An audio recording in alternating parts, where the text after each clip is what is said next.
Me, me, me. Me. Me, me, meow.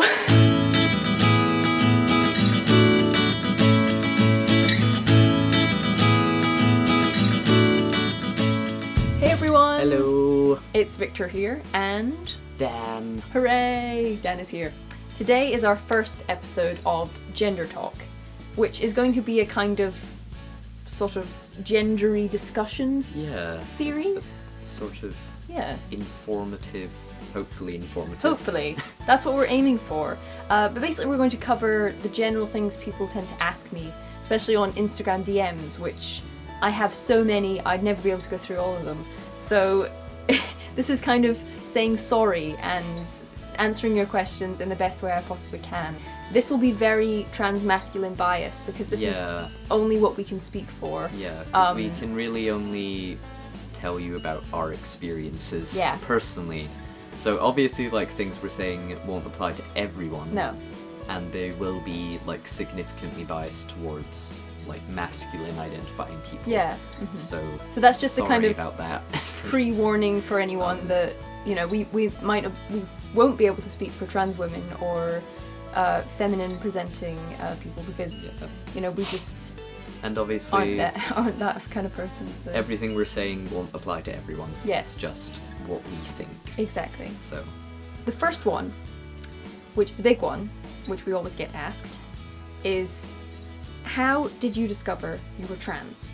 I think it's always a very, very long process. So I think that if it does take you a long time, you shouldn't feel bad about that. Yeah. For me, I had a kind of transitory period for sort of about 6 months where I came out first to a couple of people as gender fluid. It's quite common. Yeah. Just because I think it kind of just gave me some kind of room to breathe and think about it a bit more. It's much easier to feel like you can, if you feel a bit scared and overwhelmed, you can sort of, you know, dress feminine again, or even though that's not what you want to do, it's a kind of... It's less of a commitment to make than just coming out as trans. Yeah, because that's a big scary word. Yeah, for me, obviously it took me a long time, because I came out originally as non-binary for a long time before I even thought about the fact that I was trans. But I think the thing was, I was always really a trans guy anyway, and I didn't even like have a gender fluid moment. Like, as soon as I discovered I was non-binary in inverted commas, I just presented masculine completely all the time. Like, I never like wore dresses or anything, because for me dresses are something that I just can never wear. I find them so repulsive. I just can't wear them. So like, as soon as I decided that I was non-binary to begin with, that was an excuse for me to just be a trans man, but I just didn't have that label. It was just less scary. It was just less scary to like not have that label. So like, coming out is weird. I think coming out to yourself is the hardest part, you know, figuring out yourself, but it's also hard to come out to your family and your loved ones and your friends, things like that. And it's important to remember to look at your situation before you decide to come out. You know, try to see if your parents are super homophobic or transphobic, you know, and kind of introduce them to the idea of it not through you. I think that's less scary for them. Because I think it's important to know where they kind of stand on the subject before you come out to them. So maybe like watch know if they're going documentaries and things like that.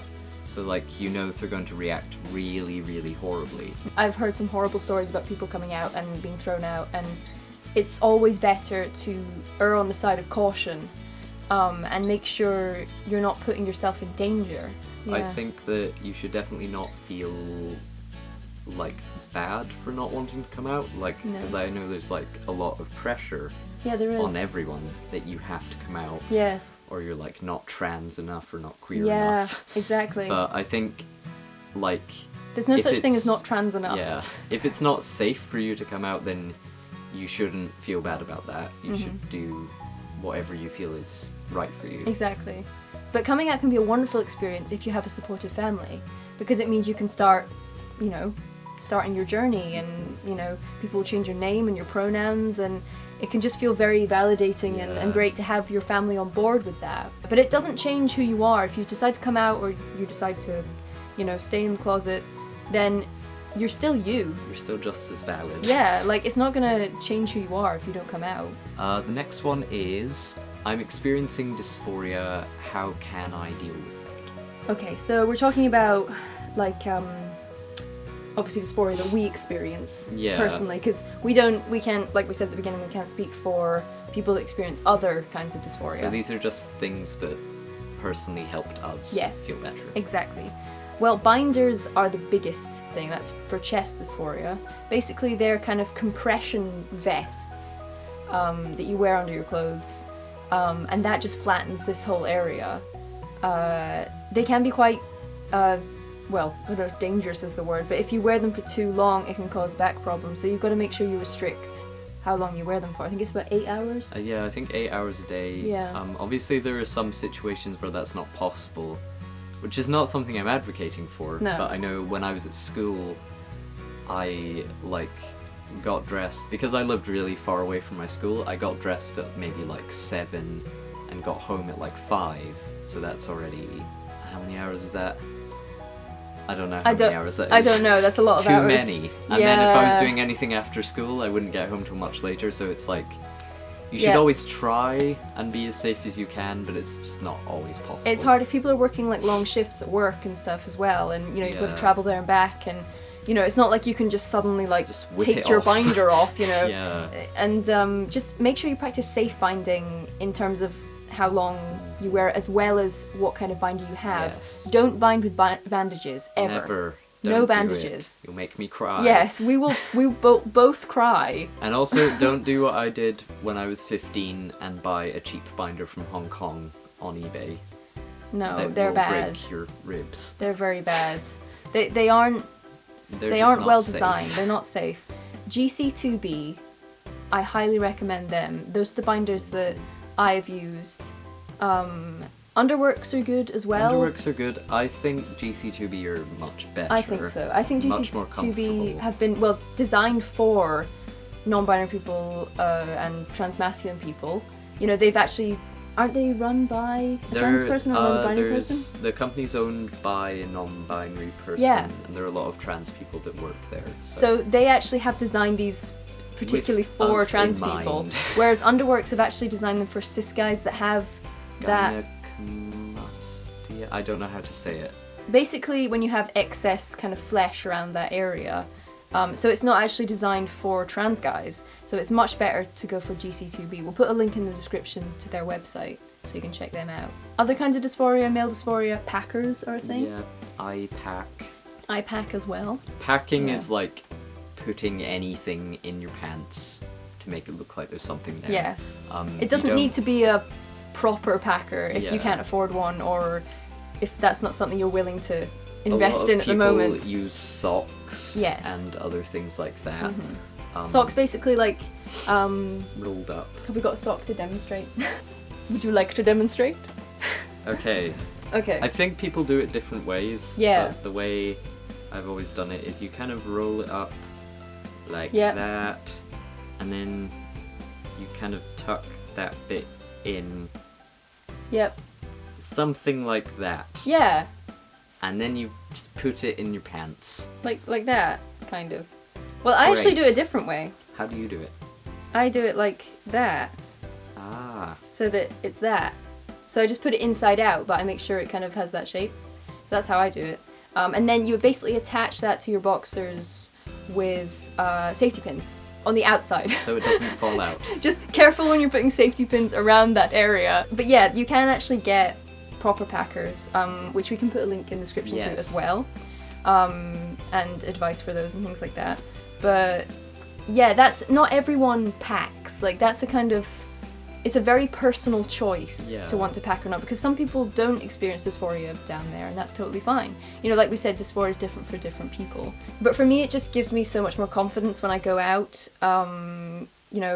just to feel more complete as a person. Yeah. For me, definitely. I really feel like it just gives you a totally different attitude to just have something there. Yeah. Because you're sort of aware of it all the time, and it kind of changes the way you move and the way you walk.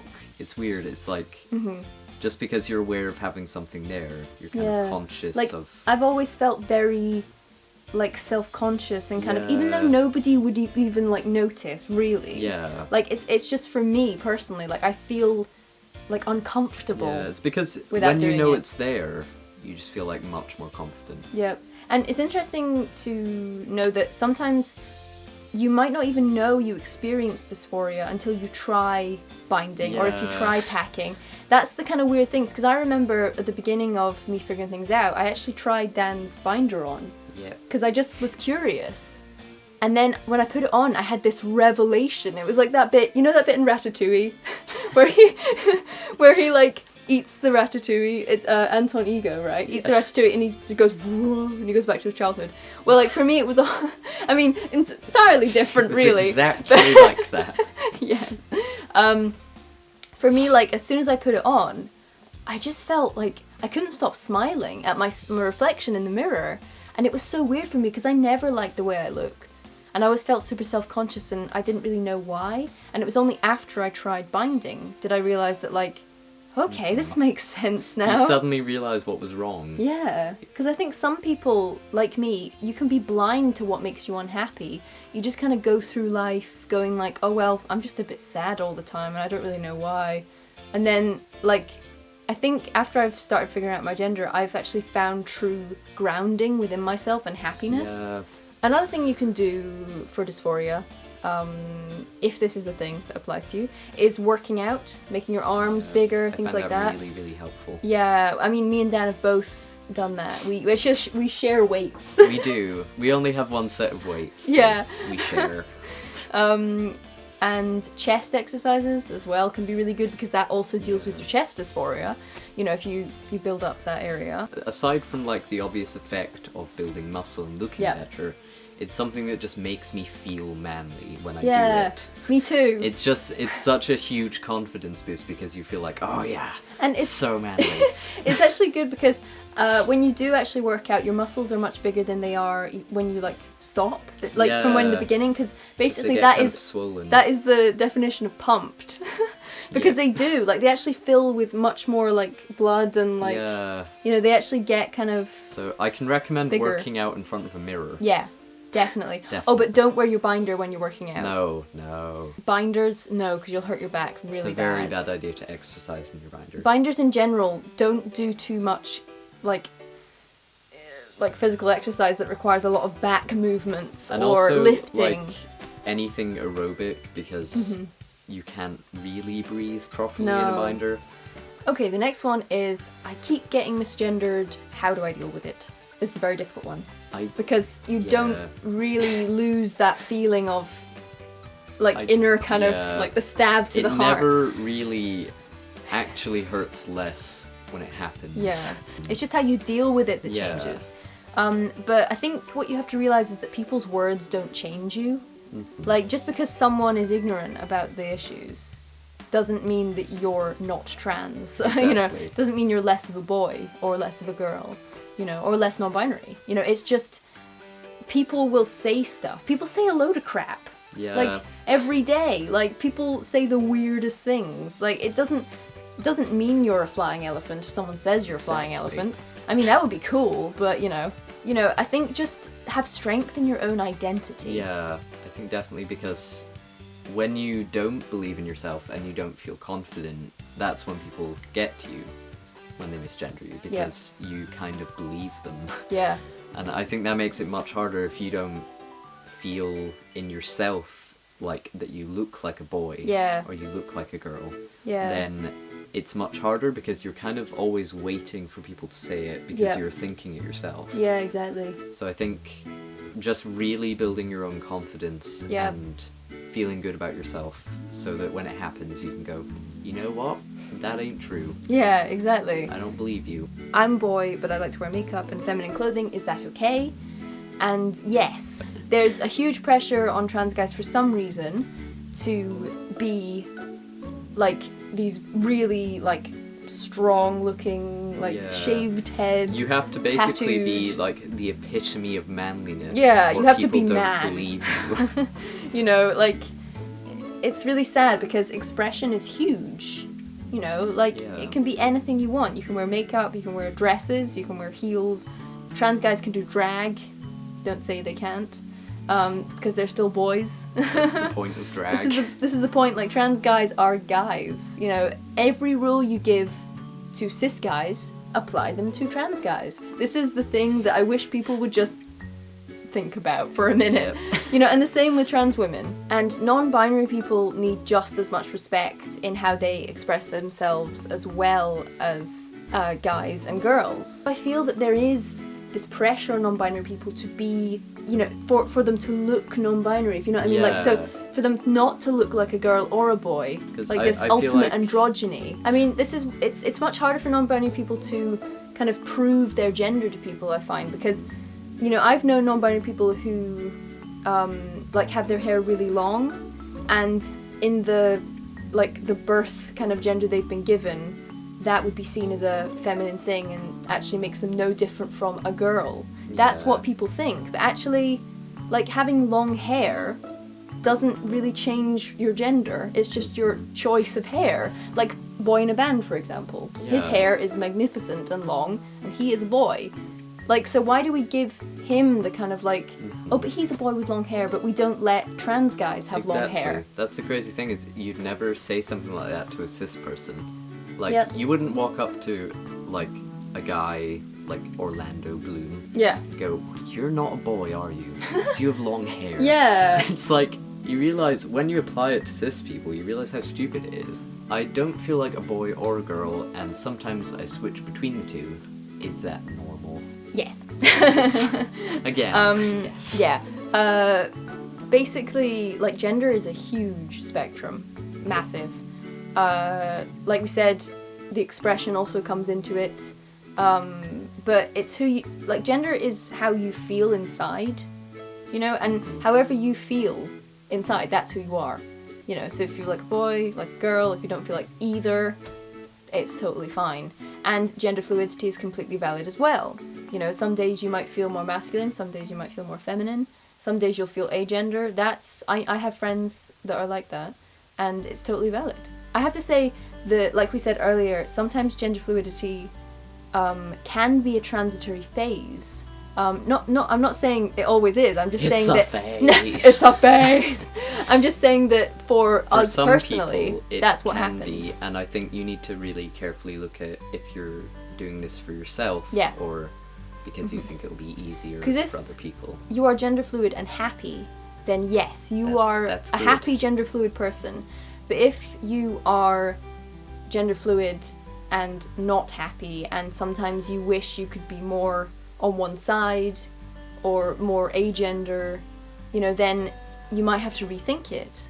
But gender fluidity, totally valid, totally beautiful, just as all humans are. But yeah, just think carefully what you really want for your identity, and that can take a while, so don't rush yourself. Yeah, and That's I it. also feel like it's important not to feel like you absolutely have to put a label on what you feel. Yeah. Mhm. Because if you just don't feel like anything that anyone else is talking about makes sense to you, that's totally chill. Yep. You don't need to conform. No, you don't need to be boy, girl, agender, you don't have to have any of those labels, you can just be you. Right, this is our last question for this first episode of Gender Talk. What is the difference between sexuality and gender? Now, this is possibly the weirdest thing. I'm always confused by why people ask this and why this confuses people, because Yeah. it just doesn't make sense to me. It's completely different ideas. And for some reason, people, again, only apply it to trans people. Exactly. Trans star people. You know, It just doesn't make any sense because, to me. for example, imagine like a cis lady, right? There's a cis lady here, right there. Can you see her? She's there. Yes, right there. Hello. And this cis lady is straight, okay? She likes men, okay? And we're going to say, but how can you be a lady and like men? That That doesn't make doesn't make sense, sense, really. does it? Does it? Because that lady could also be asexual, okay? She might not like anyone of any gender. She doesn't want a relationship. but she's still a lady. Or she could be gay. Yeah, she could be gay. A gay lady. She could like only women, but she's still a lady. This is the This is important why thing. I don't understand We why it have to confuses remember people. that sexuality is who we like, and gender is who we are. Does that make sense? I hope that's simple enough, because so many people get confused, and some people go up to trans people and go, well, are you sure you're not just gay? Yeah, that's I feel like something that just doesn't make any sense. It doesn't. A lot of the time with any trans people, but like with trans men, it's like, you're just a lesbian, aren't you? Yeah, that's what they're saying, basically. Which confuses me. They're invalidating your gender and Because- then replacing it with Yeah, sexuality. Because I know, like, obviously, particularly with women, there are a lot of, like, butch lesbians. Yeah. And I guess maybe some people confuse them with trans guys. Yes. That has But- been an unfortunate thing that, you know, it's harder for trans guys to, like, be obvious as trans Yeah. guys, especially like pre-everything, because, like I said, gender expression, it's absolutely whatever you choose, and some women like to have short hair, and also in the lesbian scene it's kind of a thing to bind or Yeah, have like kind a of lot flat of people chests and bind. stuff. So, you know, that's why that happens, but people don't realize that it's their gender, not their sexuality. And I feel like when you apply that to us personally, Yeah. me and Victor are both in gay relationships Yes. with men. Yes.